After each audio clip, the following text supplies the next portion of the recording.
Pouvez-vous vous présenter, vous et votre rôle sur le web?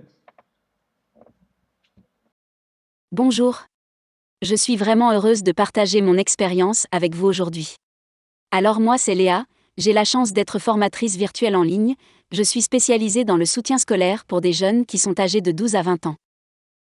Donc, pour vous parler un peu de moi, je donne des formations hyper cool qui portent sur des matières comme les maths ou l'anglais, et qui me permettent d'accompagner les élèves et les étudiants qui sont en difficulté.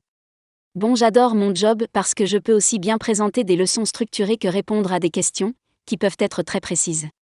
Je vous jure. Pour être honnête, des fois je suis même impressionnée par les questions que les élèves me posent.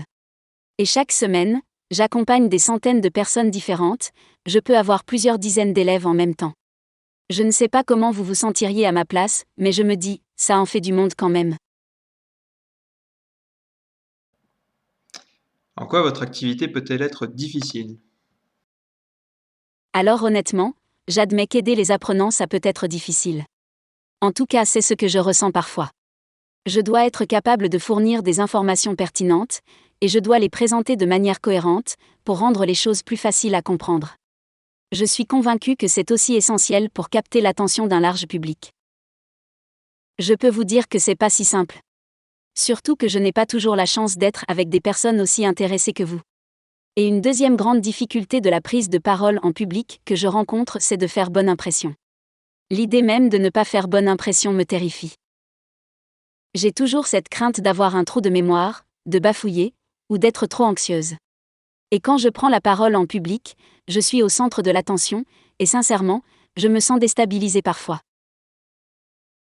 Et c'est sûrement pareil pour vous, mais dans ces conditions, je peux avoir tendance à ne pas adopter un comportement adapté, par exemple, je vais me réfugier derrière mes notes au lieu de regarder les personnes à qui je parle. C'est la honte. Mais bon, à mon avis vous aussi vous avez sûrement déjà vécu ça. Qu'est-ce qui vous fait surmonter ces difficultés? Ne vous inquiétez pas, je vais vous partager quelques super techniques qui me permettent d'être plus sereine. Je suis sûre qu'elles fonctionneront pour vous aussi. Alors le plus important d'après moi, c'est de faire une bonne préparation. Personnellement, je m'entraîne en répétant plusieurs fois. Je pense que ma prise de parole est plus convaincante et j'ai le sentiment que ça m'aide beaucoup à avoir confiance en moi. Si je veux être certaine de transmettre les informations de façon claire, et des fois c'est pas gagné, je dois identifier les grandes idées que je veux exprimer puis je dois penser à une manière logique de les enchaîner.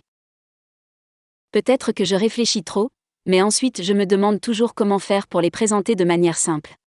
Vous aurez peut-être un autre avis, mais je crois qu'il vaut mieux utiliser des phrases courtes qui vont à l'essentiel, parce que sinon j'avoue que je peux avoir tendance à me perdre dans des explications compliquées. Et c'est ce que je vous disais tout à l'heure, comme j'ai toujours la crainte d'avoir des trous de mémoire, je prépare des notes qui reprennent le plan de la présentation et quelques informations importantes. J'espère que vous ne trouvez pas ça ridicule, surtout venant d'une formatrice virtuelle. Ce que je retiens de mon expérience, c'est que c'est pas utile de donner plein de détails, je préfère illustrer mon propos avec un exemple concret. Vous savez, ce genre d'exemple qu'on a tous vécu au moins une fois dans sa vie. Croyez-moi, c'est vraiment efficace pour garder l'attention des gens, surtout quand les exemples que je choisis les concernent directement. Et puis on se sent connecté ensemble en plus. Pour la même raison, j'essaie de faire de mon mieux pour regarder les gens à qui je parle, surtout que j'ai plutôt tendance à regarder mes notes, c'est mon grand défaut. Du coup, si je peux vous donner un conseil, ça peut vous aider de porter votre regard au-dessus de la tête des personnes, au dernier rang par exemple, au lieu de regarder directement les gens dans les yeux. Je n'étais pas du tout à l'aise au début, et je dois bien avouer que ça m'a vraiment aidé. Alors bien sûr vous allez me dire que ce n'est pas toujours facile, la prise de parole, elle peut créer de l'anxiété, et vous avez complètement raison. Je vais vous dire, c'est tout à fait normal, je pense que même les personnes qui ont l'habitude de s'exprimer en public ressentent du stress. Pour gérer votre stress, je vous recommande de prendre quelques secondes pour ralentir votre respiration et afficher un grand sourire avant de commencer à parler. C'est de cette façon que je me persuade moi-même que je n'ai aucune crainte à avoir. Je vais peut-être vous paraître bizarre, mais après ça, je me sens vraiment mieux, et je trouve que c'est beaucoup plus facile de me maîtriser et de ne pas laisser transparaître mon anxiété.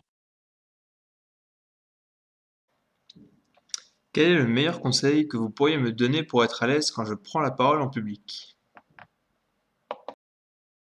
Je pense à une chose très importante aussi, que je ne voudrais pas que vous oubliez. Je vous jure que le jugement que vous avez envers vous-même, c'est souvent un jugement plus sévère que celui des personnes qui vous écoutent. Moi par exemple, il arrive parfois que je me focalise sur une chose alors qu'en réalité, les gens qui m'écoutent ne le remarquent même pas vraiment. Ça doit sûrement vous parler ça. Je sais que trébucher sur un mot ça peut me déstabiliser, mais je me rassure en me disant que ça arrive à tout le monde. Au fur et à mesure, vous allez voir, vous allez apprendre à mieux communiquer et à adopter des bonnes attitudes, vous serez au top. Pour vous dire la vérité, je pense que même si au début je peux avoir tendance à être crispé, je me dis que ce n'est pas quelque chose d'important. Finalement, je crois que transmettre un message de façon claire, ça suffit souvent à faire une bonne impression. Et je vous rassure, ça peut arriver que je ne me sente pas tout à fait satisfaite de ma présentation ou de la réponse que j'ai donnée. Je ne vais pas vous mentir. Mais dans ce cas, j'ai sincèrement le sentiment que l'essentiel, c'est que j'ai compris mes erreurs, et ça me fait du bien de me dire que j'ai toujours moyen de m'améliorer. Si vous ne deviez retenir qu'une chose, et c'est vraiment ce que je pense au fond de moi, c'est que c'est pas nécessaire d'être parfait pour faire une bonne prise de parole.